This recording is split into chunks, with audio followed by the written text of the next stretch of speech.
राष्ट्रीय उच्च उपज बीज मिशन और मखाना बोर्ड जैसी योजनाएं कृषि उत्पादकता में सुधार करेंगी। किसान क्रेडिट कार्ड केसीसी की लिमिट 3 लाख से बढ़ाकर 5 लाख रुपए हुई।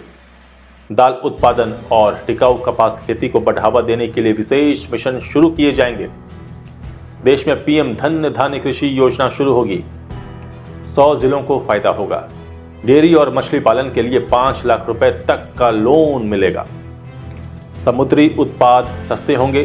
कस्टम ड्यूटी 30% से घटाकर 5% की गई। अंडमान निकोबार और गहरे समुद्र में मछली पकड़ने को बढ़ावा मिलेगा। बिहार के किसानों की मदद के लिए मखाना बोर्ड का गठन होगा। मिथिलांचल में पश्चिमी कोसी नहर परियोजना शुरू होगी। 50,000 हेक्टेयर क्षेत्र के किसानों को फायदा। दालों में आत्मनिर्भरता हासिल करने के लिए 6 साल का mission. Post payment bank payment service ग्रामीण योजनाओं में बढ़ाई जाएगी। इस बजट में उद्योग क्षेत्र पर विशेष फोकस किया गया है। बजट में विभिन्न उद्योगों विशेषकर सूक्ष्म लघु और मध्यम उद्यमों एमएसएमई के लिए प्रोत्साहन योजनाओं की घोषणा से रोजगार सृजन और आर्थिक विकास को बढ़ावा मिलेगा।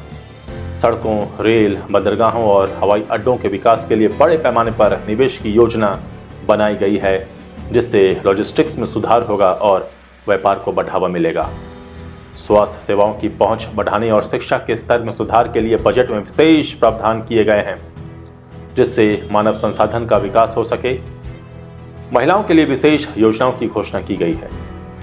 डिजिटल बुनियादी ढांचे को मजबूत करने के लिए कई उपाय किए गए हैं। उच्च शिक्षा और अनुसंधान संस्थानों के लिए अतिरिक्त अनुदान की घोषणा की गई है। विज्ञान, प्रौद्योगिकी और चिकित्सा के क्षेत्र में इनोवेशन को प्रोत्साहित करने के लिए नई योजनाएं लाई गई हैं। इस बजट में SC/ST की MSME महिला उद्यमियों के लिए विशेष लोन योजना। पहली बार उद्यमी बनने वाली महिलाओं को 2 करोड़ का टर्म लोन मिलेगा। यह बजट इसलिए विशेष रूप से उल्लेखनीय है क्योंकि मोदी सरकार ने देश के आर्थिक भविष्य को सुधारने पर ध्यान दिया, न कि लोक लुभावन योजनाओं के जरिए प्रशंसा पाने अथवा कोई राजनीतिक लाभ उठाने की कोशिश की है।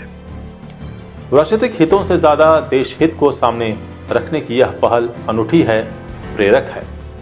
अमृतकाल का विजन तकनीक संचालित और ज्ञान आधारित अर्थव्यवस्था का निर्माण करता है। मोदी के विजन में जहां हर हाथ को काम का संकल्प साकार होता दिखाई दे रहा है, वहीं सबका साथ, सबका विकास, सबका विश्वास का प्रभाव भी स्पष्ट रूप से उजागर हो रहा है।